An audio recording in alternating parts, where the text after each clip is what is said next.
Bienvenidos al Seminario de Meditación Bíblica. Es un gozo poder recibirles, también a nuestros hermanos que están conectados en línea. Y vamos a ir a la palabra de Dios. Hoy voy a leer en Nueva Traducción Viviente, capítulo 1, versos 11 y 12, cuando Salomón hace su oración ante Dios. Dios le habla y le dice que le va a dar lo que él pida. ¿Y cuál es la petición del corazón de Salomón? Y lo vemos en el capítulo 11 y 12 y la respuesta de Dios. Dice de la siguiente manera: Dios le dijo a Salomón: por cuanto tu mayor deseo es ayudar a tu pueblo, y no pediste abundancia, ni riqueza, ni fama, ni siquiera la muerte de tus enemigos o una larga vida, sino que has pedido sabiduría y conocimiento para gobernar a mi pueblo como es debido, ciertamente te daré la sabiduría y el conocimiento que pediste, pero también te daré abundancia, riquezas, fama, como nunca tuvo ningún otro rey antes que tú, y como ninguno lo tendrá en el futuro. Dios responde a la oración y le da sabiduría. Sabiduría para gobernar a un pueblo, sabiduría porque era joven, pero sobre todo sabiduría para conocer la voluntad de Dios. Vamos a orar y vamos a agradecer a Dios porque nos permite estar en esta reunión, en este seminario mensual. Les invito a orar. Bendito Dios y Padre, muchas gracias. Tú eres bienvenido porque, Señor, tu presencia está aquí. Gracias por cada uno de mis hermanos que está aquí en esta reunión, que vienen de la Ciudad de México, del Estado de México, y han dispuesto este tiempo para escuchar, para ser edificados, para estar en comunión. Gracias por las diferentes congregaciones que están aquí juntas, y también, oh Dios, por el Ministerio de Meditación Bíblica que ha preparado este seminario, por los hermanos que están en línea de diferentes lugares, diferentes países, pero que también están en ese mismo corazón y en ese mismo propósito. En este momento disponemos nuestro corazón para alabarte, para bendecirte y también para ser edificados en tu palabra. En el nombre de Jesús, amén. Gloria al Señor. Hermanos, Dios les bendiga.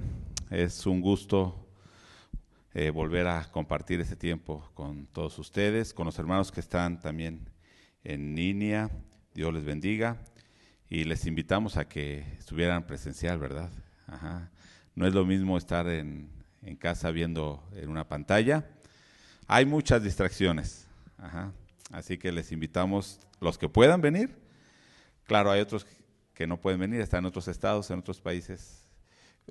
Bueno, también les invitamos a que vengan, ¿no? Pero a lo mejor será más difícil. Pero bueno, gracias al Señor, los que estamos aquí, Dios les bendiga. Y bueno, hoy vamos a hablar del libro de Crónicas. Y ya hemos esta semana comenzado a meditar el libro de Crónicas. Pero más que una introducción o un resumen del libro, quiero ver algunas ideas que corren a lo largo del libro para que podamos aplicarlo a nuestra meditación diaria. ¿Cuál es el propósito por el cual el escritor escribe este libro? Aunque sí vamos a ver algunos datos como introducción y el contenido, también vamos a ver el contenido, pero no va a ser el propósito principal. ¿De qué nos habla el libro de Crónicas? ¿De qué nos habla? ¿Usted conoce el libro de Crónicas o nunca ha leído? ¿Sí? ¿De qué habla Crónicas? ¿De reyes? ¿De los reyes? ¿De qué más? Del templo, ok. Bueno, de la historia de los reyes, normalmente pensamos en los reyes o de la historia de Israel, de manera general. Pero meditando este libro van a surgir, lógicamente, algunas preguntas. ¿Por qué repetir la historia que ya se había contado en Samuel y Reyes? ¿Por qué repetir? Porque hay un libro que repite esa historia. Entonces debemos preguntarnos cuál fue la motivación del escritor y cuál es el énfasis que el escritor quiere mostrarnos en este libro. Y es que en realidad, déjeme decirle que la historia queda inconclusa. Si usted lee el último verso del libro de Crónicas, es una historia que queda inconclusa, como que aún hay más. No va a tener un final. Para comenzar, vamos al segundo libro de Crónicas, en el capítulo 6. verso 14.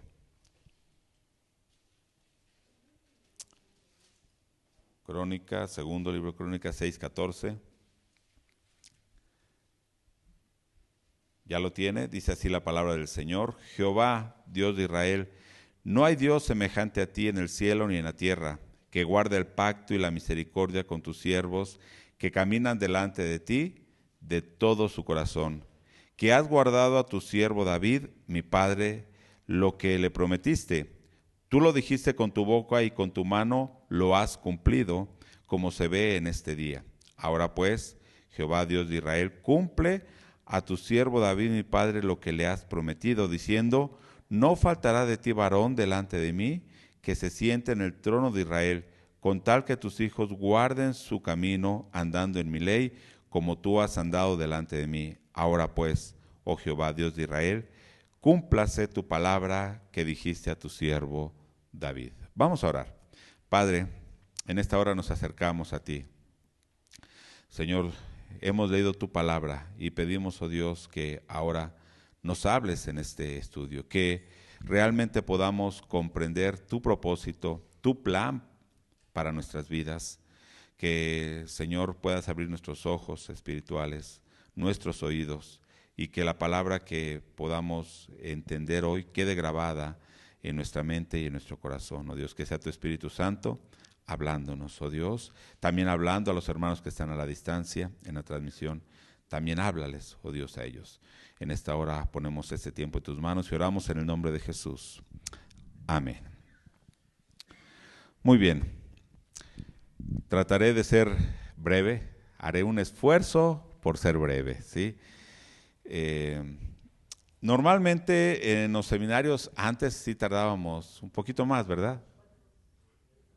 Como unas 3 horas. Ajá. Entonces, si siente que es pesado ese tiempo, pues bueno, ajá, no es tan pesado como lo era antes, ¿sí? Tal vez en algún momento volvamos a regresar a ese formato para tener un tiempo de estudio mayor. Ajá. Pero bueno, vamos a hablar entonces de las crónicas, y como dijimos, ¿será las crónicas del reino de Judá o de los reyes?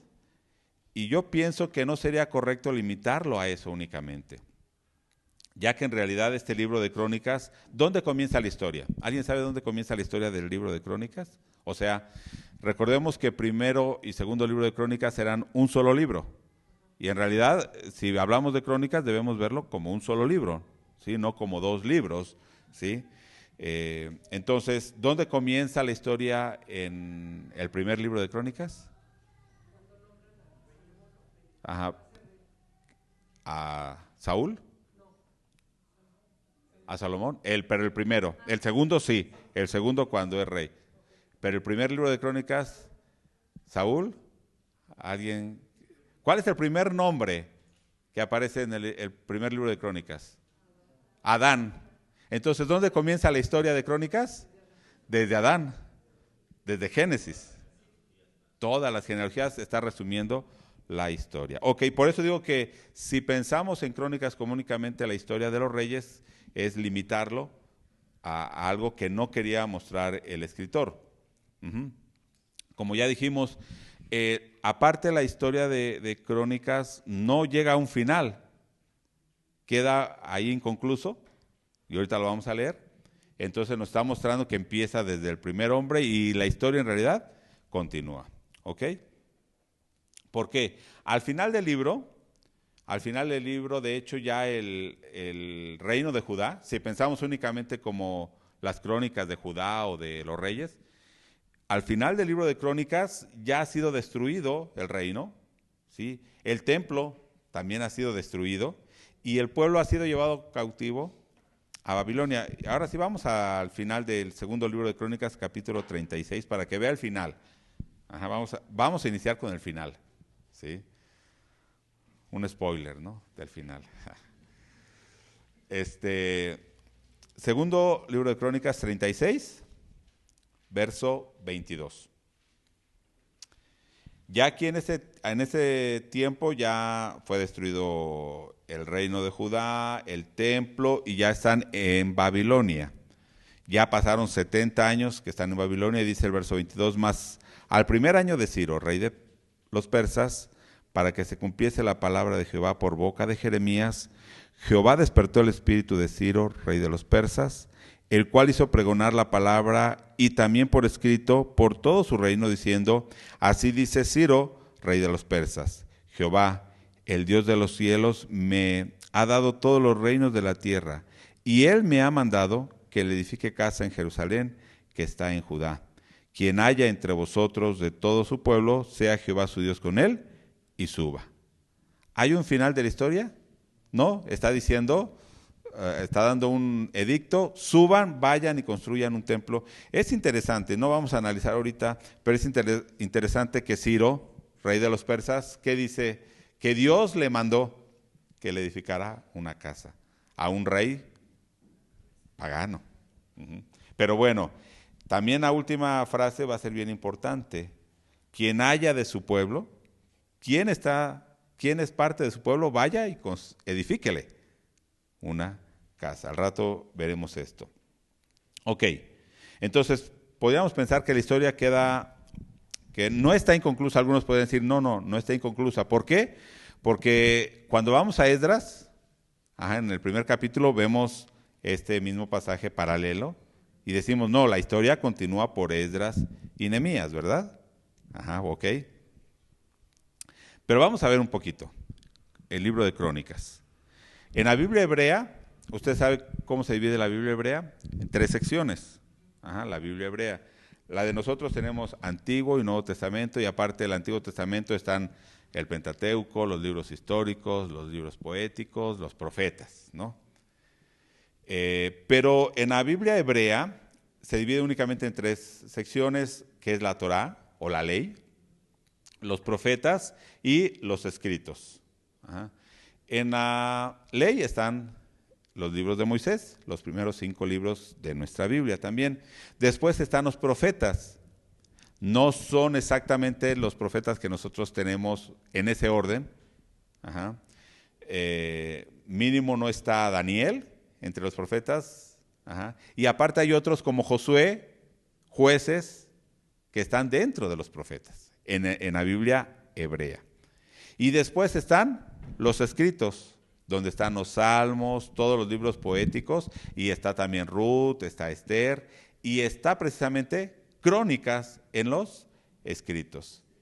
Pero usted sabe que el último libro de la Biblia hebrea, ¿cuál es? Crónicas. Crónicas es el último libro de la Biblia hebrea. Entonces, es muy probable que este libro haya sido uno de los últimos en escribirse, y ahorita vamos a ver por qué digo esto.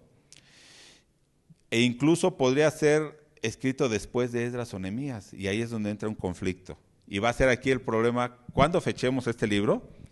Si pensamos que primero fue Crónicas y después se escribió Esdras, entonces pensaríamos ciertas cosas, pero si pensamos que fue Esdras y después se escribió Crónicas, la perspectiva va a cambiar, ¿sí? Porque sí, tradicionalmente se dice que el autor de este libro pudo haber sido Esdras, por la semejanza de el último capítulo los últimos versos de Crónicas y los primeros de Esdras. Y sí, para muchos es Esdras, ¿sí? Pero también hay algunas objeciones, ¿sí? No vamos a ver ahorita todo ese asunto, ¿sí? Entonces, esa es la primera. Y de hecho algunos dicen que le pudo haber ayudado o colaborado Zacarías, Ageo, Malaquías, que son los últimos 3 profetas que menciona el Antiguo Testamento. Sobre todo Ageo y Zacarías, que profetizaron ¿para qué? ¿Alguien se acuerda para qué profetizó Ageo y Zacarías? ¿Cuál fue su ministerio principal de Ageo y Zacarías? Animar al pueblo a algo. A regresar a la reconstrucción del templo. Entonces muchos piensan que pudieron colaborar con Esdras. Al rato voy a diferir un poquito en esto y les voy a decir por qué.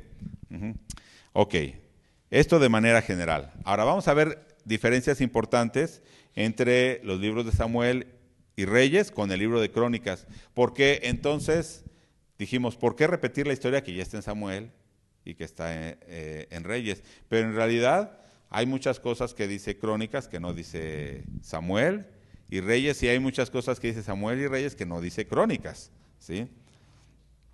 Ok, una cosa muy importante es que Crónicas no presenta las grandes fallas o los grandes pecados tanto de David y Salomón. Si usted lee, no los presenta, no habla de David y Betsabé, no habla de Salomón y todas sus mujeres y todo lo que hizo, los altares que edificó a otros dioses. No habla de todo eso. Pero Samuel y Reyes sí los menciona.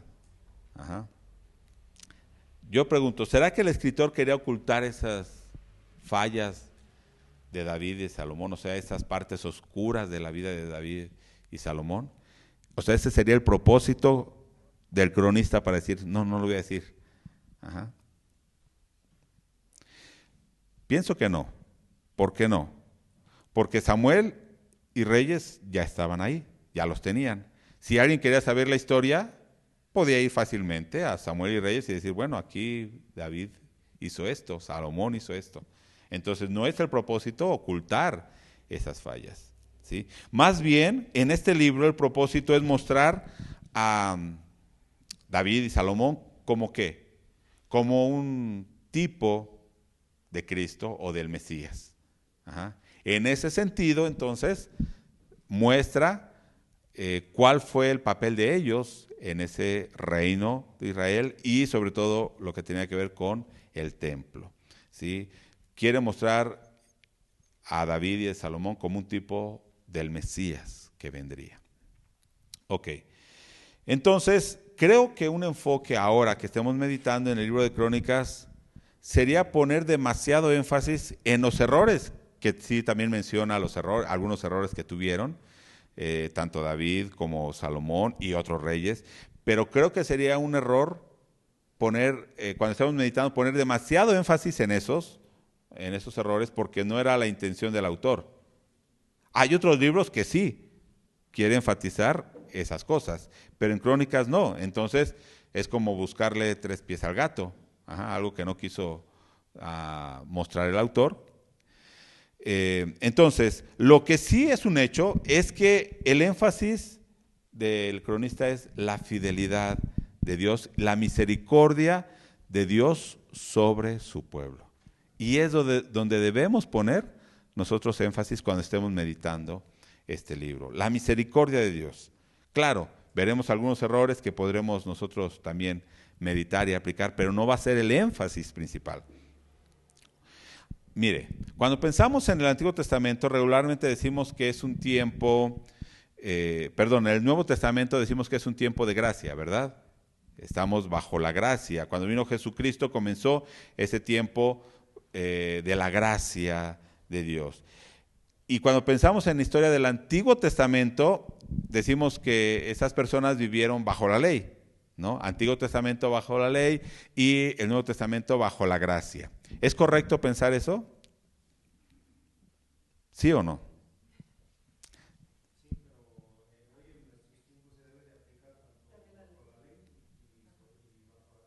Ok. Dice, en nuestros tiempos se debe aplicar la ley y la gracia. Pero entonces, ¿el Antiguo Testamento no estuvo la gracia de Dios? En realidad era bajo la gracia. La gracia ha estado desde el principio, porque si no ese pueblo, o todos los seres humanos, hubiéramos sido aniquilados. Si no hubiera estado la gracia de Dios, ¿dónde quedaría entonces el arca de Noé? ¿Dónde quedaría que Dios perdona una y otra vez a este pueblo? ¿Sí? ¿Dónde quedaría que regresa a los exiliados de Babilonia? La gracia de Dios ha estado siempre, desde la creación y de hecho desde antes de la creación, dice Efesios 1:4, ¿verdad? Que fuimos escogidos ¿cuándo? Antes de la fundación del mundo. O sea, la gracia de Dios ha estado desde antes y seguirá. Ajá. Hasta la eternidad. Ok, entonces no pensemos el énfasis en esto, en decir, allá están bajo la ley, no había gracia, no, porque la gracia va a estar presente. Por eso debemos ver que aquí nos muestra la fidelidad y la misericordia de Dios. Ok, otro dato importante, otra cosa importante del libro de Crónicas es que solamente se enfoca en los reyes de Judá. Cuando usted va al libro de Reyes, ¿qué menciona? Los reyes de Judá y los reyes de Israel, y va haciendo ahí, ¿no? Va mencionando toda la historia de los reyes, tanto de Judá como de Israel. Usted recuerda que el reino se dividió, Israel y Judá. Ajá. Pero Crónicas únicamente habla de los reyes de Judá y no de Israel. Las veces que menciona algunos reyes de Israel solamente es en relación a los reyes de Judá, cuando había una guerra, cuando había una alianza entre ellos, pero no nos menciona la historia de esos reyes de Israel, sino únicamente porque tenían que ver con los reyes de Judá. ¿Por qué? Podríamos pensar, ¿por qué? Una sería porque para el tiempo que fue escrito Crónicas, Asiria se había llevado a Israel, y en realidad el reino de Israel nunca regresó como tal a la tierra de Canaán. Únicamente fue Judá que fueron restaurados, ¿no? Ok, podríamos pensar que entonces la única nación que continuó fue Judá. Pero en realidad yo creo que va más allá. Nos quiere mostrar algo, un linaje, y ahorita lo vamos a ver en las genealogías, pero nos quiere mostrar un linaje, ¿sí? Que es de Judá, y es el linaje que a él, que al escritor le interesa. ¿El linaje de quién? Del Mesías, del rey que vendría, ¿sí? Para su tiempo, lógicamente, no había venido, pero quiere mostrar el linaje que Dios ha mostrado por dónde vendría ese Mesías. Ok, un dato más. La historia, como ya dijimos, comienza ¿desde dónde? Desde Génesis, desde Adán. Ajá. Los primeros 9 capítulos del primer libro de Crónicas comienza la historia desde el primer hombre, Adán. Entonces, la historia del pueblo de Dios no comienza en realidad en Abraham. No comienza ahí. La historia del pueblo de Dios comienza en Adán, ¿sí? Quiere entonces no solamente hablarnos de esa nación de Judá, sino de toda la humanidad. De Adán viene toda la humanidad. El pueblo de Dios entonces no se limita únicamente al Israel, y el reino, de hecho el reino no comienza en Saúl o David. No comienza ahí el reino de Dios. El reino de Dios comienza desde antes. Otra cosa interesante, no de Crónicas, pero si usted va a la genealogía de Lucas, también en el capítulo 3 de Lucas, él sigue la genealogía precisamente ¿hasta dónde? Hasta Adán, ¿sí? Entonces podríamos ver ahí el paralelo que hay en Crónicas y Lucas en estas genealogías. Ok, entonces en realidad Crónicas es las crónicas de una historia, de la historia de la salvación de Dios, que hasta este punto, cuando fue escrito Crónicas, no estaba concluida, estaba inconclusa. Por eso el último verso queda como inconcluso. Ok, vamos al contenido de Crónicas, como segundo. Ya ahorita les di algunos datos. Ahora vamos al contenido de Crónicas. Pero vamos a empezar desde el primer libro. Y comienza con ¿qué dijimos? Con las genealogías. Son 9 capítulos, pero como son genealogías son muy aburridas, así que nos las vamos a saltar. No. Ese es nuestro error. ¿Qué quiere hacer en las genealogías el escritor de Crónicas? Resumir toda la historia del Antiguo Testamento. Lógicamente, si no conocemos los nombres, no tienen ningún significado para nosotros, ¿sí? Si conocemos la historia y los nombres, van a tener mucha relevancia. Pero en realidad, él quiere comenzar la historia, dice, esta historia no comienza aquí, en Israel, no comienza en Abraham, comienza en Adán. Comienza en Adán. Y resalta personajes que son muy importantes para él, para la historia que quiere contar. Incluso va enfatizando ciertos sucesos de algunos personajes que son relevantes para él. Pero otra cosa de estas genealogías, aparte de resumir la historia, de mostrarnos los personajes importantes, es que le da autoridad a su escrito. Por ejemplo, hoy en día, cuando usted ve un artículo, un libro o algo, por ejemplo en Facebook, es muy común, usted ve que, es que tal cosa pasó, y cuando dice, ¿dónde está la referencia? ¿De dónde sacas esa información? ¿Por qué dices eso? Y luego le busca y no hay nada. ¿Usted qué dice? No, pues sí, es falso. Es una opinión muy subjetiva de una persona. Pero cuando dice, aquí están las pruebas, aquí están las evidencias, tales autores, y cuando usted lee un libro y ve la bibliografía y ve una bibliografía grande, dice, bueno, este libro está bien documentado.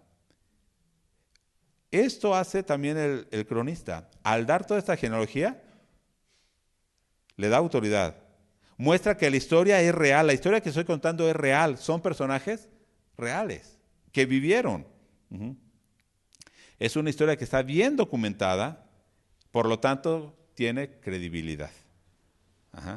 No nada más es poner ahí cosas.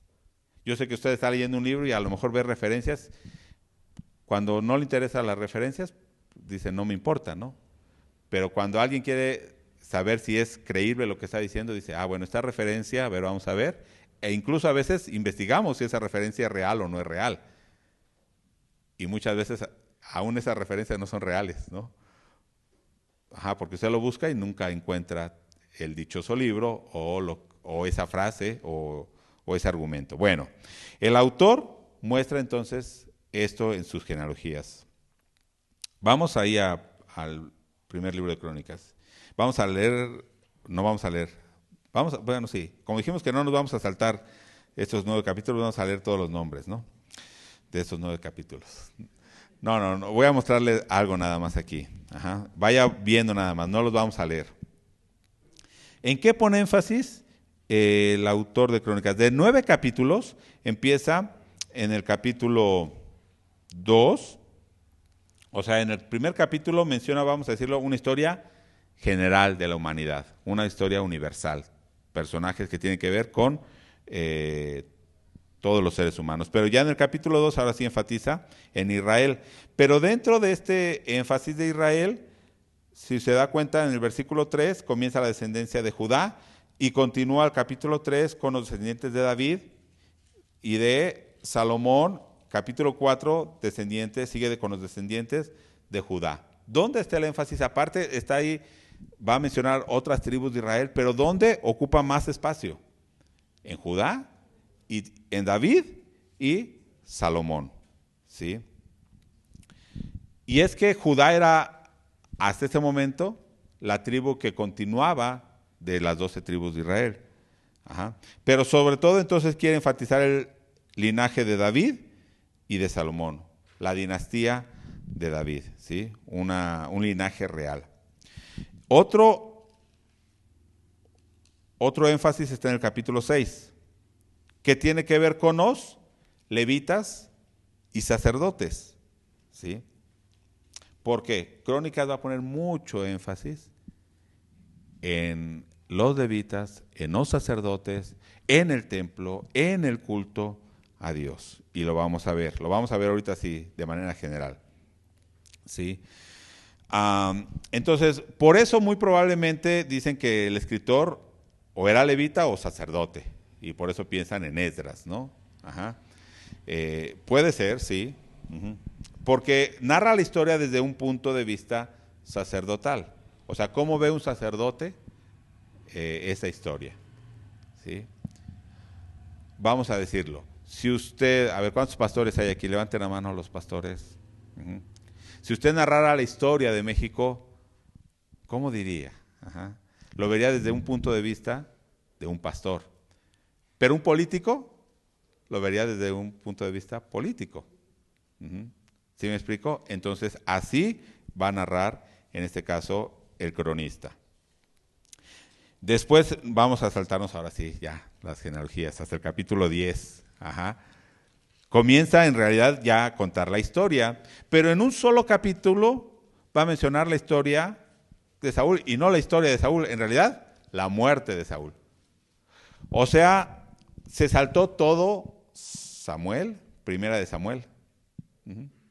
Para el cronista no le interesaba toda esa historia, todo el asunto de David y Goliat, de cuando David estaba huyendo de Saúl. 40 años, ¿sí? 40 años los dejó fuera. Nada más mencionó la muerte de Saúl y cómo, entonces en el capítulo 11, cómo comienza el reino de David, ¿sí? Pero a partir de ahí, del 11 hasta el capítulo 29, habla de David. Entonces, ¿dónde está el énfasis del autor? O sea, ¿en qué rey, en qué historia? En David. Ajá. Ok. Entonces, primero de Crónicas, el énfasis va a estar en la historia de David. Bien. Pero aparte de todos esos capítulos, capítulo 11 y capítulo 12, va a hablar de los logros militares, los logros políticos, su fuerza militar de David. 11 y 12.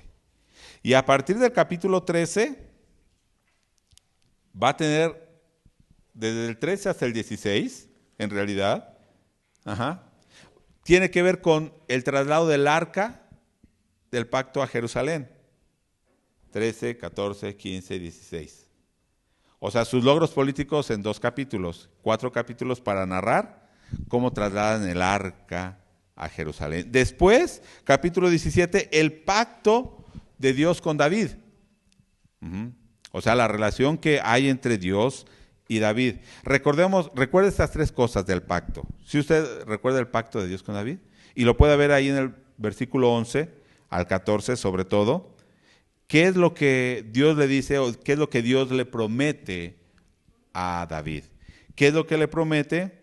Dice, después de que tú hayas muerto, se va a levantar uno de tus hijos, que él me va a edificar un templo, que va a haber una relación de padre e hijo, yo seré el padre y él será mi hijo, y voy a afirmar su reino eternamente. 3 cosas: el templo, la relación de padre e hijo y un reino eterno. Ok. Pero después del capítulo 21 hasta el 26, habla del culto a Dios, de los deberes de los levitas, y organiza todo el culto a Dios. O sea, lo relacionado con este culto a Dios. Y ya en los últimos 2 capítulos habla de la sucesión de David. Salomón es coronado como rey. Entonces, fíjense, dijimos que desde el capítulo 11 hasta el 29 habla de la historia de David. Pero dentro de esos capítulos, 11 capítulos están relacionados ¿con qué? Con el arca y el culto a Dios. Entonces, ¿dónde está el énfasis? No en David. Y dijimos que el énfasis estaba en la historia de David, pero no en David como hombre, sino David en relación ¿a quién? A Dios y al culto a Dios. Ok, ahora pasamos a Crónicas, segundo libro de Crónicas. Me estoy yendo rápido haciendo un resumen. Ok, 9 capítulos del segundo libro de Crónicas nos va a hablar ahora de Salomón. Y después desde el capítulo 10 hasta el 36 nos habla la historia de 20 reyes más. ¿Dónde está el énfasis en este segundo libro de Crónicas? En Salomón. Pero dentro de estos 9 capítulos, del capítulo 2 al capítulo 7, están relacionados con la construcción y la dedicación del templo. Entonces, ¿dónde está el énfasis? En el templo y en el culto a Dios. ¿Sí? No está ni en David ni en Salomón. De estos 9 capítulos, 6 capítulos hablan del templo. Ahí podemos ver el énfasis del autor. Y entonces ya del capítulo 10 al 36 vemos la historia de los reyes de Judá. La mayoría de los reyes de Judá, ¿cómo fueron? Malos. Pero algunos buenos, que buscaron de Dios. ¿Sí? Vemos en estos capítulos la decadencia de Judá, su destrucción, y termina con el edicto de Ciro, que ya lo leímos, de volver a Jerusalén a reconstruir la casa de Dios. Entonces, concluimos esta parte para entrar al último punto que es el importante. Concluimos esta parte. De manera general, hemos visto cómo el énfasis está en el linaje de Judá y la dinastía de David y Salomón, pero en relación a ¿qué? Al templo, al culto y a Dios. Ahí está el énfasis, ¿sí? Lo podemos ver claramente. Ok. Ahora sí vamos a este punto que es el tema, ¿sí? Una historia de esperanza. ¿Por qué digo que es una historia de esperanza?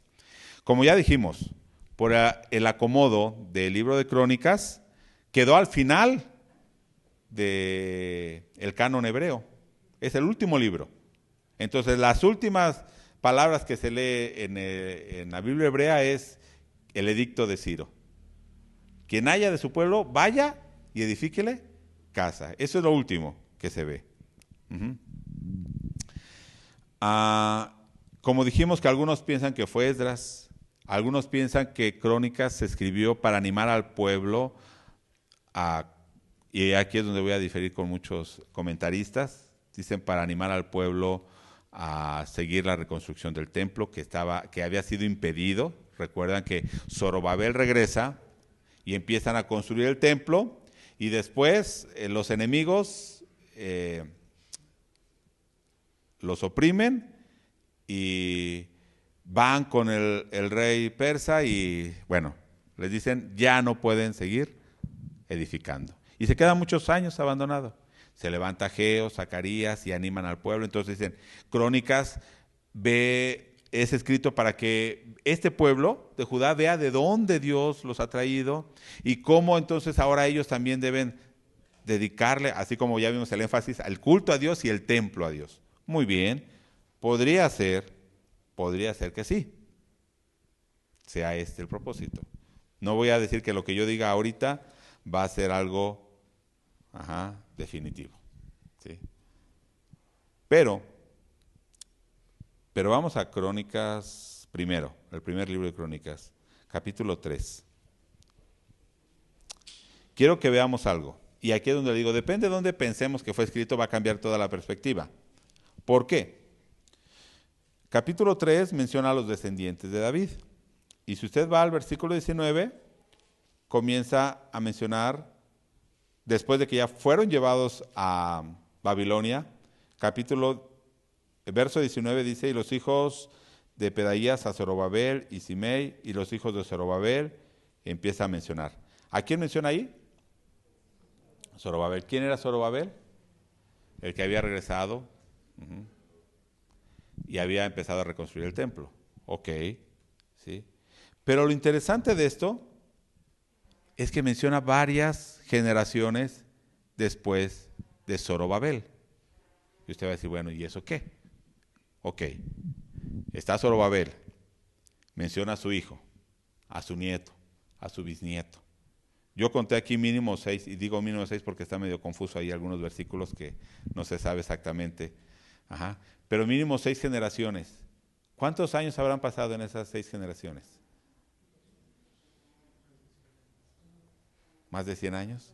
Entonces, si pensamos en eso, que el escritor de Crónicas vio, o más bien tuvo este informe de esas generaciones después de Zorobabel, entonces no lo escribió para que construyeran el templo, ya el templo ya había sido edificado. Y es ahí donde me causa algún conflicto. Para mí, fue escrito después. No en el tiempo de Esdras, para mí. Viendo este detalle. Entonces, si fue escrito después de que ya estaba construido el templo, ¿por qué escribir algo que sucedería si ya ha sucedido? O sea, ¿por qué terminar? Vayan y construyan un templo cuando en realidad ya ha sido edificado el templo. Y esto es precisamente lo que vamos a descubrir el día de hoy, ¿sí? Porque este cronista conocía las profecías, ¿sí? Se hablaba de un reino restaurado, un descendiente de David que iba a reinar sobre el pueblo. Él conocía seguramente las profecías de Ezequiel, capítulo 40 de Ezequiel en adelante, ¿De qué nos habla? Del templo de Dios, un templo glorioso, más glorioso que el de Salomón. Y hoy comenzamos a leer cómo estaba ese templo, ¿verdad? Y menciona ciertas cantidades. Y menciona las toneladas de oro que usaron. ¿Usted sabe qué es eso? Jamás en nuestra vida vamos a ver esa cantidad de oro, ¿eh? Pero menciona toneladas. Y todo, por ejemplo, aquí de madera, pero eso de madera estaba cubierto de oro. Era algo impresionante, ¿sí? Pero Ezequiel decía, va a haber un templo más glorioso que eso. Y en Ezequiel menciona que esa gloria de Dios iba a llenar el templo nuevamente, ¿sí? El culto a Dios iba a ser restaurado. El cronista conocía esto. De hecho, cuando estaban construyendo el templo, reconstruyendo el templo, cuando regresaron de Babilonia, voy a leer Ageo 2.9 y puede ir ahí en Ageo 2.9. ¿Qué menciona Ageo? Hablando de ese templo que iba a ser reconstruido. La gloria postrera de esta casa será mayor que la primera, ha dicho Jehová de los ejércitos, y daré paz en este lugar, dice Jehová de los ejércitos. Entonces el cronista conocía esto, la gloria postrera de esta casa será mayor que la primera. Viendo el templo que habían reconstruido los que regresaron de Babilonia, ¿esa gloria de ese templo era mayor que la del templo de Salomón? ¿No? El templo fue mucho, mucho inferior. Lloraban los ancianos, no saben si por recordar aquello o ver que en realidad era insignificante lo que estaban construyendo a comparación del templo de Salomón. Si el cronista vio estas profecías, el cronista vio el templo y dice, estas profecías no hablan de esto. Cuando Ciro dice, vayan y construyan un templo, no está hablando, en realidad, o no se limita a este templo físico. De hecho, cuando hace poco meditamos Daniel, ¿no? Y cuando Daniel ora a Dios, clama que le permita a su pueblo regresar, ¿sí? A Judá. Y Dios, ¿qué le dice? Sí, van a regresar, van a edificar un templo, pero ese templo también va a ser profanado y ese pueblo va a estar oprimido. Y entonces le dice, la restauración no está ahí. Entonces el cronista o los cronistas, si eran varios, conocían todas estas cosas. ¿Y cómo terminan diciendo? Vayan y construyan la casa de Dios. ¿Sí? Tomando como base aquí Crónicas 3, el 19, la que continúa la genealogía después de Zorobabel, varias generaciones, yo concluyo que ya estaba construido el templo y que el cronista quería mostrar algo más. Ok. El capítulo 11 del primer libro de Crónicas, 11, versículo 9, cuando comienza la historia de David, vamos a ver algo interesante. Entonces vimos que para el autor David y Salomón son muy relevantes, pero no por ellos, sino por lo que van a hacer, ¿no? Pero esta importancia o este poder que tuvieron va a depender de algo, y dice el verso 9, y David iba adelantando y creciendo. ¿Por qué? ¿Cuál era la razón de que David iba creciendo y Jehová de los ejércitos estaba con él? ¿Se acuerda de, ya comenzamos a meditar, ahora vaya al segundo libro de Crónicas, en capítulo 1, ya comenzamos a meditar. ¿Y cómo comienza? De la misma manera. Salomón, hijo de David, fue afirmado en su reino, y Jehová su Dios estaba con él, y lo engrandeció sobremanera. Muestra, y a partir de aquí, vamos a ver así rápidamente, va a mostrar dos perspectivas, reyes malos, reyes buenos. ¿Esto dependía de qué? De la relación que tuvieran con Dios. Vamos a pensar en nuestros días.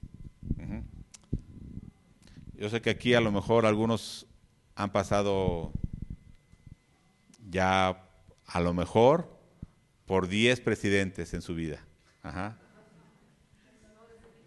¿No? ¿Por 5? Bueno, más o menos. Unos 4. Ya han pasado por varios presidentes. Y viendo la historia más, estudiando la historia, decimos, hubieron buenos presidentes, la mayoría malos, ¿sí? Pero ¿desde qué perspectiva lo vemos? ¿Por qué son buenos o por qué son malos? ¿Son buenos porque hubo prosperidad? ¿Son buenos porque hubo adelantos como nación, mayor riqueza?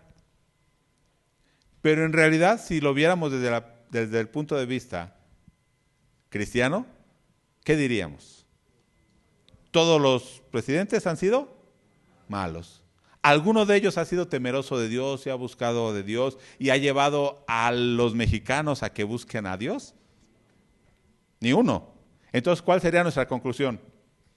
Y fue malo delante de Dios. Los reyes que menciona aquí la Biblia, los reyes buenos y los reyes malos, ¿eran en relación a quién? A Dios. ¿Algunos de los reyes malos fueron prósperos militarmente y económicamente? Sí. Pero dice la Biblia, fueron malos. Todos los seres humanos y todos los gobiernos, para calificarlos si son buenos o malos, es si hay prosperidad económica. Pero la Biblia dice no. Y así pasa. Vamos a ver en el segundo libro de Crónicas, después de Salomón, van a venir los reyes. Voy a leer nada más algunas frases. Por ejemplo, capítulo 13, verso 18.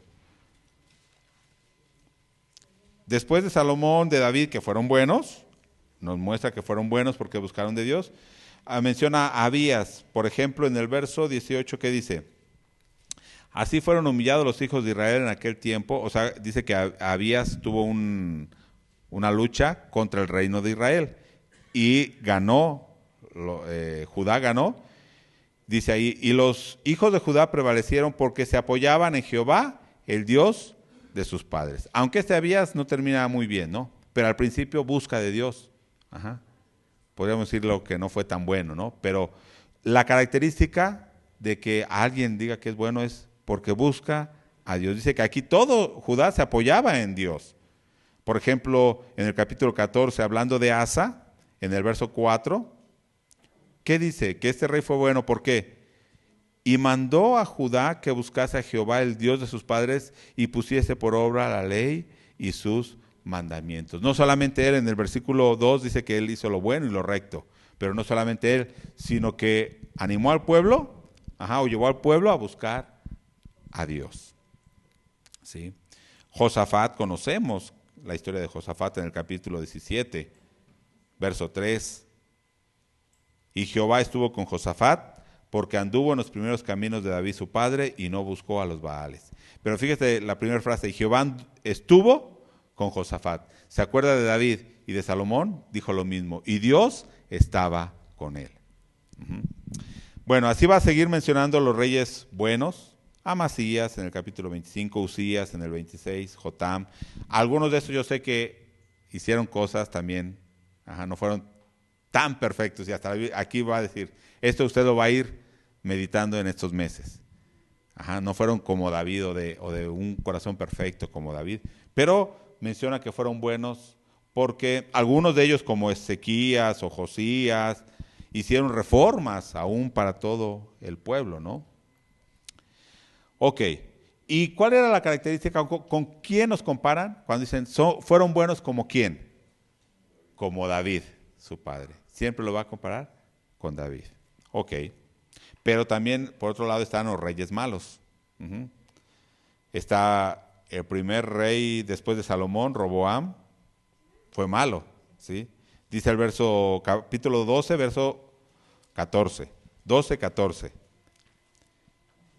E hizo lo malo porque no dispuso su corazón para buscar a Jehová. Joram, en el 21:6, anduvo en los caminos de los reyes de Israel, o sea, en idolatría. Ocosías, en el capítulo 22, verso 3, anduvo en los caminos de la casa de Acab, idólatras. Joás, capítulo 24, que comenzó bien en el versículo 2, pero en el 17 se vuelve a los ídolos.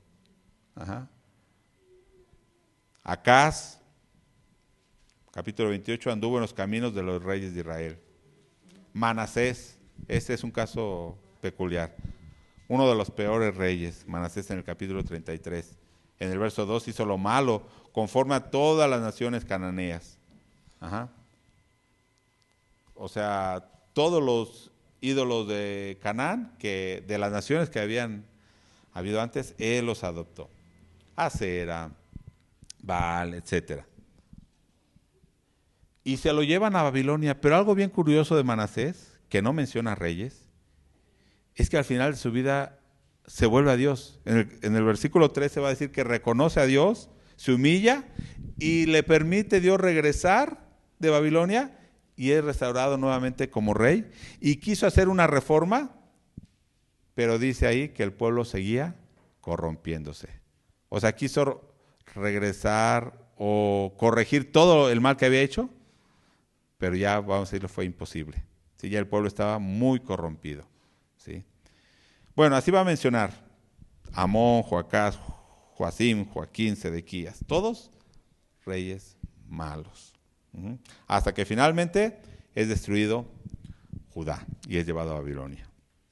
Entonces vamos a pensar un poquito aquí, esta parte, reyes buenos y reyes malos. Entonces no dependía de su poder político, de su riqueza, como ya dijimos. Un rey era bueno si había un temor de Dios, si buscaban a Dios. ¿Sí? ¿Eran imperfectos? Sí. Pero habían dispuesto su corazón en buscar a Dios. Sobre todo David. ¿Qué pasaba cuando David fallaba? Y cuando venía y Dios le decía, has fallado. Había un quebrantamiento y un arrepentimiento y no volvía a ese pecado. No volvía a ese pecado. Entonces, ellos temían a Dios. ¿Y qué hacía Dios con ellos? Dios los guardaba, los confirmaba, hemos visto, los bendecía, los engrandecía. Cuando ellos buscaban a Dios como nación. Pero también venía castigo cuando ellos dejaban a Dios y se iban tras los ídolos. Pero, ¿por qué entonces Dios no los destruyó cuando, viendo la historia de Crónicas, fueron tan infieles? ¿Por qué Dios no los destruyó? Vamos a un versículo, 21:7. 21:7 del segundo libro de Crónicas. Y hay una razón importante. 21:7 dice, mas Jehová no quiso destruir la casa de David a causa del pacto que había hecho con David, y porque le había dicho que le daría lámpara a él y a sus hijos perpetuamente. ¿Por qué Dios no los destruyó? Porque Dios es fiel a su pacto y es misericordioso. Por eso dije que no podemos decir que estaban bajo la ley. Si hubieran estado bajo la ley, hubieran sido destruidos. Dios estaba mostrando la gracia sobre este pueblo infiel. Ajá. Bueno, vamos a otro punto. Ya hemos visto los reyes malos y buenos. Vamos a otro punto. ¿Qué otro aspecto dijimos que va a tener mucha relevancia? La casa de Dios o el templo. De hecho, casi en cada capítulo de Crónicas del segundo, ya de que está el templo, se va a mencionar la casa de Dios, la casa de Dios. Tanto en las reformas como en el abandono de la casa de Dios. Constantemente, en todos los capítulos, casi en todos los capítulos, va a mencionar el templo. Y si usted cuando vaya meditando, vaya anotando y va a ver que son un montón de versículos que va a hablar del templo, de la casa. Aún cuando ya estaba construido y dijéramos, ya nada más quieren narrar la historia de los reyes, no. Va a ser en relación a esto. Ok. Dijimos que en el primer libro de Crónicas se traslada el arca del pacto a Jerusalén y David ordena el culto y el servicio a Dios. Pero hay algo bien importante en el capítulo 21 del primer libro de Crónicas. Capítulo 21. ¿Recuerda que le dije que no mencionaba los pecados de David? Pero en el capítulo 21 menciona el censo del pueblo, que para Dios fue un pecado, ¿no? Lo que hizo David. Entonces, cuando yo leía, meditaba, ¿por qué este pecado sí lo menciona el cronista? ¿Por qué el pecado de David en el censo sí lo menciona? ¿Usted qué diría? ¿Por qué? ¿Cuál sería su conclusión? Si ya dijimos que el énfasis está en el templo, en la casa de Dios. ¿Por qué va a mencionar este censo? Recuerde qué pasó en el censo. ¿Qué pasó en el censo? Viene el profeta y le dice, a ver, escoge de estos 3 castigos, ¿cuál quieres? Ajá. Y entonces dice, bueno, viene una peste, ¿no?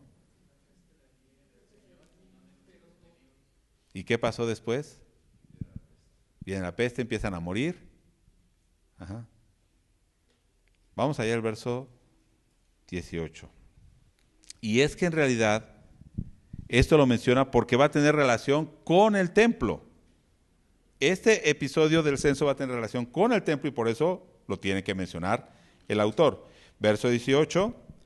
Y el ángel de Jehová ordenó a Gad que dijese a David que subiese y construyese un altar a Jehová en la era de Ornán Jebuseo. Verso 26. Y edificó allí David un altar a Jehová en el que ofreció holocausto y ofrenda de paz e invocó a Jehová, quien le respondió por fuego desde los cielos en el altar del holocausto. Fíjese, estaban muriendo por su pecado. David había pecado, pero Dios le dice, construye allí un altar en la era de Ornán Jebuseo, y Dios acepta ese holocausto, o sea, hace descender fuego y los perdona.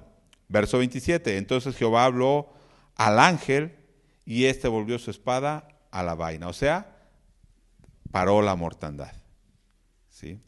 Detiene la mortandad. Entonces en el capítulo 2, verso 1, ¿qué dice David? Y dijo David, aquí estará la casa de Jehová Dios y aquí el altar del holocausto para Israel.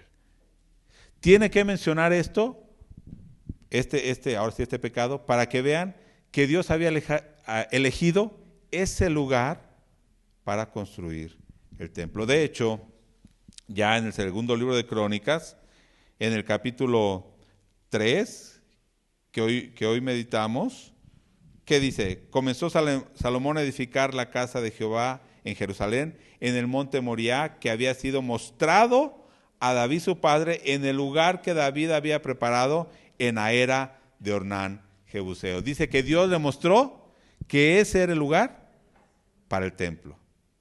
No vamos a ir, pero si vamos a Génesis, ¿dónde iba a sacrificar a Abraham a su hijo? En el monte Moriah, en ese lugar. Dios estaba mostrando, aquí va a ser el templo. Ajá. El lugar que Dios había designado. Pero también el diseño. ¿Quién dio el diseño? ¿Lo hizo Salomón? ¿Lo hizo David? ¿Lo hizo Hiram? ¿Cómo se llama? Hiram Abi. Fue Dios. En el capítulo 28-19 del primer libro de Crónicas. 28-19. Todas esas cosas, dijo David, me fueron trazadas por la mano de Jehová, que me hizo entender todas las obras del diseño. Y como ya vimos en el capítulo 3, fue en el lugar donde Dios había mostrado, y Salomón va a decir, bueno, así como se le mostró a David, entonces así lo estamos construyendo. Entonces, ¿quién diseñó ese templo? Dios. ¿Quién mostró el lugar? Dios. Aquí debemos ver algo, que el escritor está haciendo una comparación de David y de ese templo, ¿con quién? Con Moisés. En el desierto, Dios les dice cómo van a construir, y de hecho en el capítulo 25-40 de Éxodo, Dios dice, mira y hazlo conforme al modelo que te ha sido mostrado en el monte. ¿Quién mostró a Moisés el diseño del tabernáculo? Dios. ¿Quién mostró a David el diseño del templo? Dios. Ajá. Entonces el cronista hace una comparación en este sentido. Ok. Capítulo 2 del segundo libro de Crónicas. algo bien importante. Versículo 1, determinó pues Salomón edificar casa al nombre de Jehová y casa para su reino. Aquí hace un resumen de lo que va a mencionar los siguientes capítulos. Dice, Salomón tuvo una determinación, se propuso construir el templo y su casa, pero no menciona nada de su casa. De hecho, en Reyes sí menciona que tardó más tiempo, 13 años, construyendo su palacio. Pero el templo lo construyó en 7 años. En 7 años, todo. Todo su esfuerzo. Aquí podemos ver algo entonces, nuevamente. Los logros humanos son de poca importancia para Dios. La mayor importancia, vamos a decir así, podría ser el legado espiritual, no el político o lo material. Hermano, aquí debemos pensar en algo. ¿Dónde ponemos a veces mayor énfasis en nuestra vida? ¿En nuestros logros humanos? ¿En nuestros logros materiales? ¿O en nuestro, por decirlo de alguna manera, el legado espiritual que podamos dejar para nuestros hijos, para las generaciones? O sea, en nuestra relación con Dios. Para el escritor de Crónicas no importa mucho lo que haya hecho. A veces menciona ciertas cosas, sí, como datos, pero donde pone énfasis es en lo que hizo en este caso en el templo de Jehová. Ok, algo que me llamó mucho la atención, y lo comentábamos con mi esposa cuando meditamos este capítulo 2. ¿Quién trabaja para la edificación del templo? O sea, ¿quién edificó el templo? Porque en realidad no fue Salomón.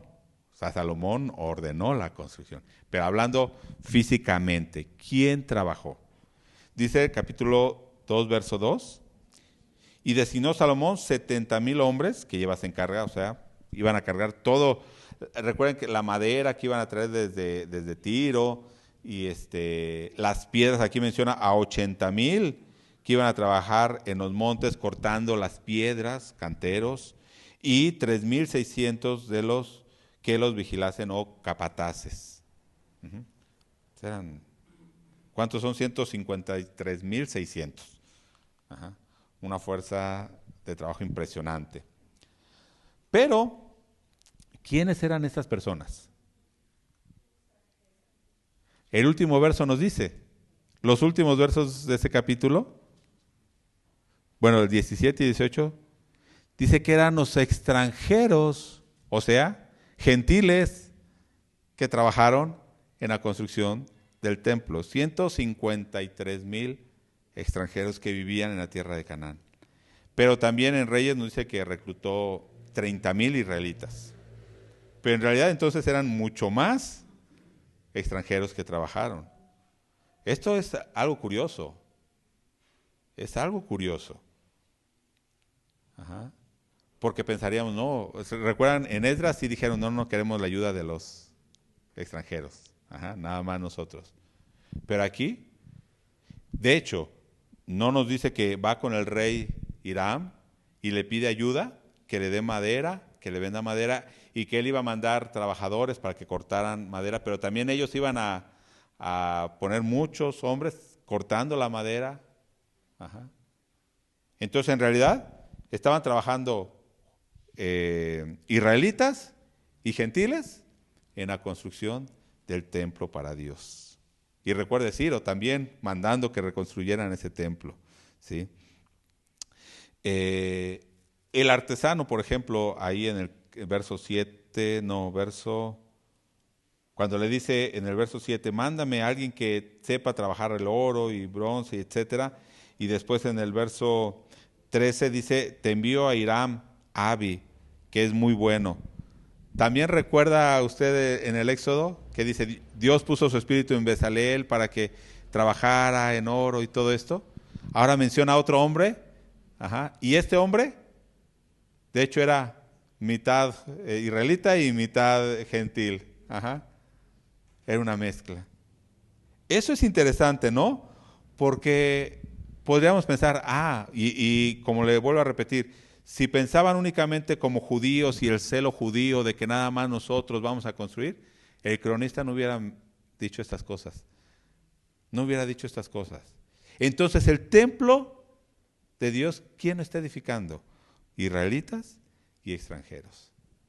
Otra cosa que me llamó la atención, no aquí en Crónicas en Reyes, es cuando construyeron el templo, dice que todo lo cortaban afuera, traían las piedras y no se escuchaba ni un martillo ni nada. O sea, era exacto, porque había tanto respeto por ese lugar que no podían ni martillar ahí.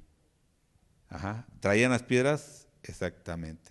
Imagínense, falló 1 centímetro, pues regrésala y córtala y luego la traes cuando quede exacto. Uh-huh. Eso es interesante. Ajá. Ok, vamos a la oración de Salomón, primero de Crónicas 17. Voy a leer ahora en Nueva Traducción Viviente.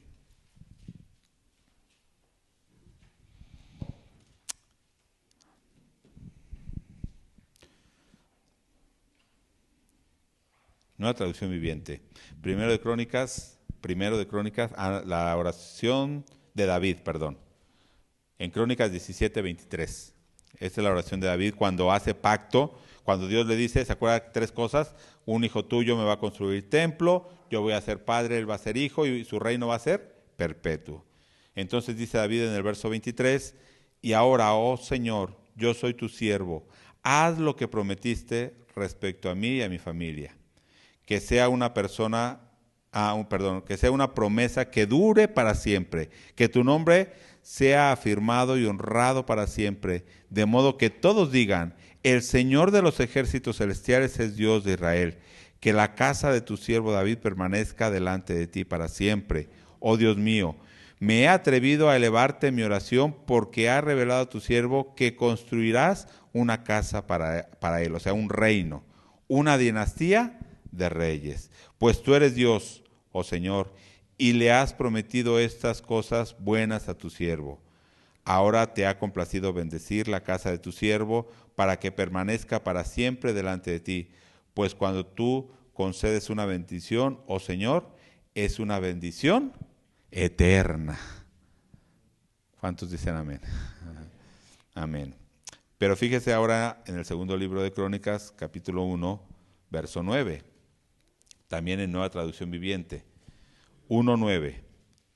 Ahora Salomón dice, oh Señor Dios, te ruego que sigas manteniendo la promesa que le hiciste a David mi padre, pues me has hecho rey sobre un pueblo tan numeroso como el polvo de la tierra. La oración de David y de Salomón era, Señor, cumple tu promesa, ese reino. Ahora en el capítulo 6, verso 14, cuando ya está edificado el templo, ¿cómo ora Salomón?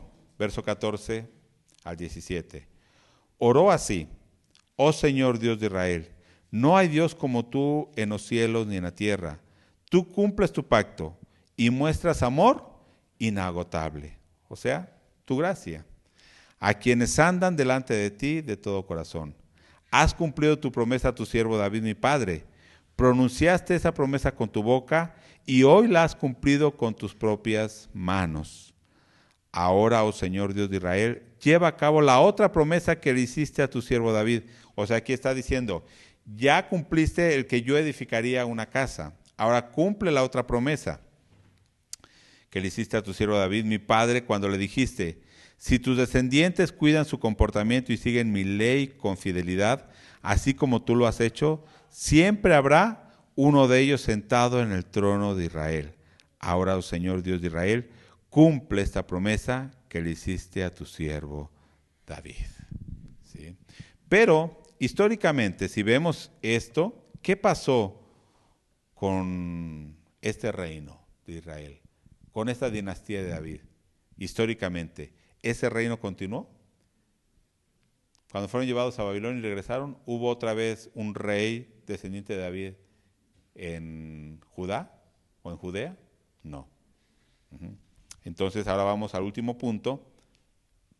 ¿Cuál es la historia de esperanza entonces? ¿Cuál es la historia de esperanza? Ya leímos el edicto de Ciro, ¿no? Que dijo, quien haya, Dios me ha dicho que yo le edifique casa, en Jerusalén, al final de Crónicas 36, versos 22 y 23. Dios me dijo que le edifique casa en Jerusalén. Quien haya entre ustedes de su pueblo, vaya y edifíquele, suba y edifique casa. Entonces, dijimos que algunos piensan que es este libro fue escrito para animar al pueblo a edificar el templo. Pero como ya vimos también, probablemente fue escrito después, cuando ya estaba construido el templo. Entonces el escritor está viendo las dificultades que están viviendo en ese momento. Y sabiendo, como había dicho Daniel, que aún pasarían muchas dificultades ese pueblo. Sí, pero está mostrando que Dios, ¿cómo es? Fiel. La misericordia de Dios sigue estando presente. ¿Para qué? ¿Para qué les muestra eso? Para que ellos vean que Dios va a cumplir su promesa. Y si muestra esto, entonces podríamos decir, para el escritor, al parecer el pueblo de Israel todavía sigue en el exilio, porque está mostrando, suban a Jerusalén a construir templo. Para él, que hayan regresado aquí, no ha terminado el exilio. No ha terminado el exilio. Si vemos, vamos a ir así rápidamente, no vamos a leer todas las citas, pero si vamos a Génesis, ¿recuerda usted la historia de Génesis? El hombre estaba en Edén, estaba en la presencia de Dios, disfrutaba de su bendición, y lo hemos visto en otros temas, Dios había hecho la creación y el Edén, ¿para qué? Para que Dios habitara ahí en su creación, ¿cierto? En ese sentido, el Edén, ¿cómo lo podemos ver? Si Dios está habitando ahí, como un templo, como una casa. Dios, o sea, sería el primer templo donde Dios estaba. Pero por el pecado del hombre, ¿qué pasó con el hombre? Echado fuera, fue exiliado. Y curiosamente, ¿hacia dónde? Hacia Oriente. Si va ahí en Génesis 3:24, dice que hacia Oriente. Y esto en la historia bíblica va a tener mucha relevancia, el Oriente, de donde Dios trae. Ajá. Y entonces a partir de aquí el hombre queda en un exilio, alejado de Dios. Entonces Dios llama a Abraham, ¿de dónde? Precisamente de Oriente, ajá, de Ur de los Caldeos, ¿cómo se llama? Mesopotamia, ajá, Mesopotamia, y lo trae a la tierra de Canaán, ¿sí? Y cuando el pueblo, ya cuando es el pueblo de Israel, está en la tierra de Canaán y es infiel, y al final del libro de Crónicas menciona que son echados, ajá, o son llevados a Babilonia, a Oriente. Ajá. Y aunque regresan y reconstruyen el templo, el cronista sigue viendo a un pueblo que sigue en exilio. Recordemos cómo termina para nosotros el último libro, Malaquías. ¿Cómo está el pueblo? ¿Cuál es la condición del pueblo que ya ha regresado ahí? ¿No sigue siendo infiel? ¿No otra vez sigue en su pecado? ¿Ha sido infiel a Dios? Entonces, el escritor de Crónicas quiere mostrar que el templo no es ese templo físico, porque el templo que Salomón construyó, de hecho mismo Salomón, ¿qué dijo? Este templo no te puede contener. ¿Cómo voy a construir algo donde podamos contener a Dios? Es imposible. Ni los mismos cielos te pueden contener, cuánto más una casa que yo pueda edificar, ¿sí? Entonces el templo no era este templo físico porque fue destruido, el templo que reconstruyeron tampoco porque era inferior al primero. El reino no era el reino de Israel físico porque ni David ni Salomón fueron perfectos, ni todos los reyes que siguieron, todos murieron y el reino de Israel no fue permanente, no fue firme para siempre. Entonces el cronista ve más allá, un reino como espiritual, un templo el cual vendría a edificar ¿quién? El Mesías. La promesa que Dios le dijo a David, uno de tus descendientes, me va a edificar un templo y su reino va a ser eterno. Entonces, pero nosotros decimos, para nosotros ya vino el Mesías, ¿no? Que fue Jesucristo. ¿Sí? Jesucristo vino a abrirnos el camino al Padre, nos regresó, nos sacó de Babilonia, que es el mundo, o sea, nos sacó de nuestro exilio y nos trajo a Dios. Y Jesucristo vino como descendiente de David, como hijo de David, el rey prometido. Pero vino a edificar un templo, una casa. En Juan 2, recuerda cuando está Jesús en Juan 2, 19, y que dice, destruyan ese templo, yo lo voy a levantar en 3 días. Y ellos dijeron, no, pues en 46 años fue edificado, y en 3 días tú lo quieres levantar. Pero dice ahí el verso 21, él hablaba del templo de su cuerpo, o sea, de su muerte y de su resurrección. Pero algo que me llama mucho la atención en 1 de Pedro, creo que Pedro tenía también esta misma visión. Recuerda el primer verso, ¿a quién escribe Pedro? A los que están ¿cómo?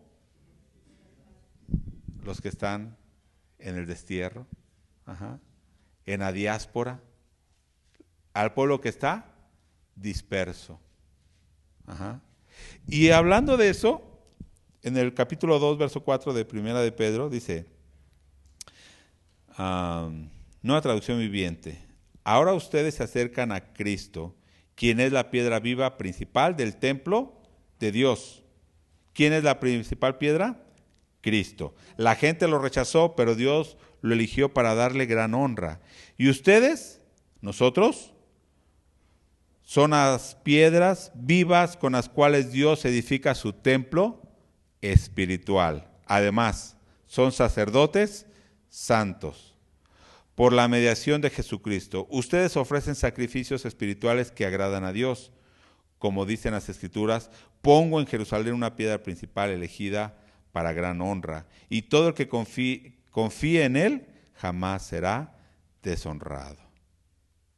¿Quién es entonces el templo? ¿Quién construye esa? Y ahora sí piensa en Crónicas, en el último verso. Quien haya de su pueblo suba y edifique ese templo. ¿Quién hay aquí de su pueblo? Suban y edifiquen ese templo. ¿Quién es el templo? Nosotros. Ustedes son las piedras vivas con las cuales Dios edifica su templo espiritual. Cuando Dios le dijo a David, tú no me vas a construir casa, Dios le dijo, yo te voy a edificar casa. ¿Quién es el que construye el templo? ¿Quién es el que da el diseño? Dios. Entonces, ¿cuál sería el mensaje para nosotros? ¿Cuál sería el mensaje de esperanza para nosotros? Podríamos decir, el Mesías ya vino, ya trajo el reino de Dios eterno, ¿cierto? Jesucristo. Ya ha construido el templo, ¿sí o no? ¿Sí o no? ¿Ya ha construido el templo? Amén. Pero aún se está edificando, ¿no? O sea, ya, pero todavía no. ¿Ya está completo el templo? Faltan muchos. Yo les decía en una clase, no recuerdo en qué clase, pero somos como ladrillos que están edificando ese templo. Y cuando evangelizamos y alguien se convierte, es otro ladrillo de ese templo. Y el templo aún se sigue construyendo, edificando. Hermanos, nosotros aún estamos viviendo en este mundo, ¿no? Y recuerda que Babilonia es como un símbolo de este mundo. Aún hay opresión, el poder de este mundo. Y de alguna manera nosotros estamos cumpliendo lo que Ciro dijo, lo que Ciro el persa dijo.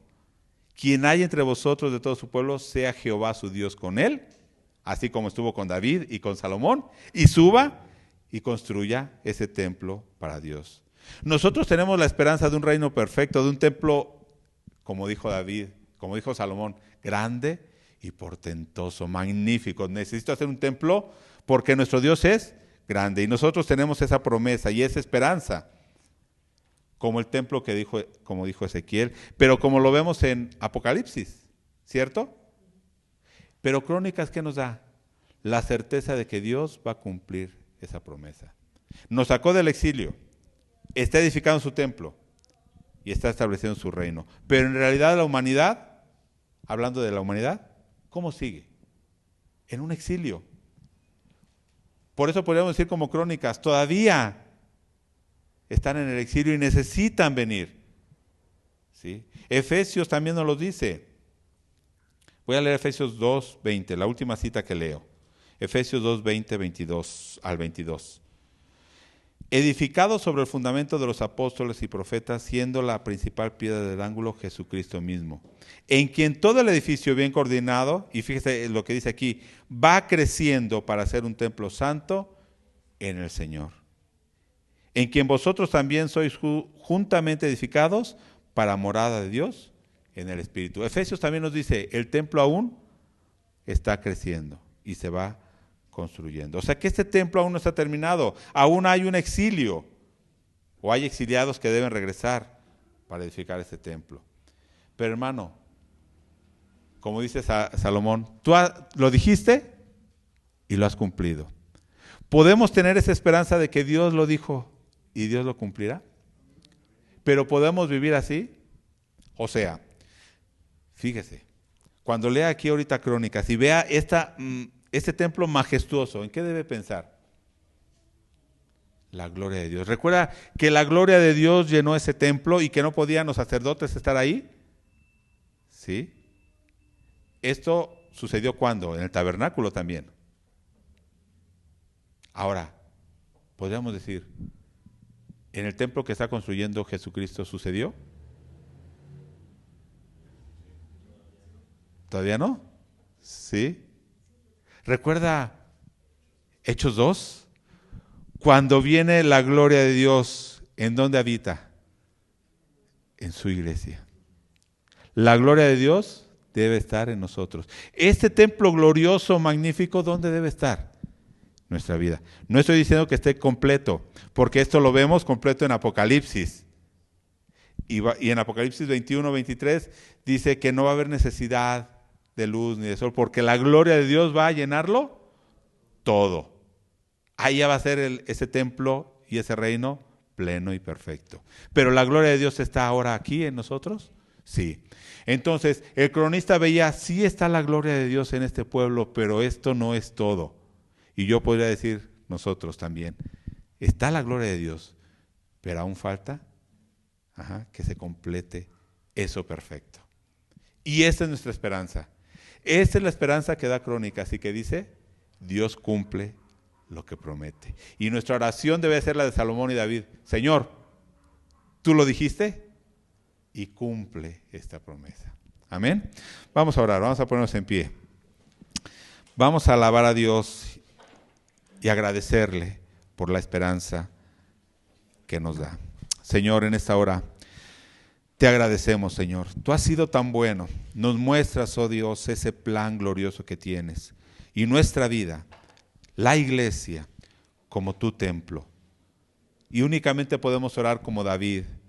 Únicamente podemos orar como Salomón diciendo, Señor, cumple tu palabra. Cumple tu promesa. Perfecciona, oh Dios, tu templo. Perfecciona nuestras vidas. Y que tu gloria nos llene. Que tu gloria llene la iglesia, tu templo, que tú has comprado con tu sangre, que tú tienes el diseño. Haznos, oh Dios, conforme a lo que tú has diseñado en nuestras vidas, Padre. Nosotros somos únicamente piedras en tus manos, oh Dios. Gracias te damos por el privilegio que nos das de poder pertenecer a tu reino y a tu templo. En el nombre de Jesús. Amén.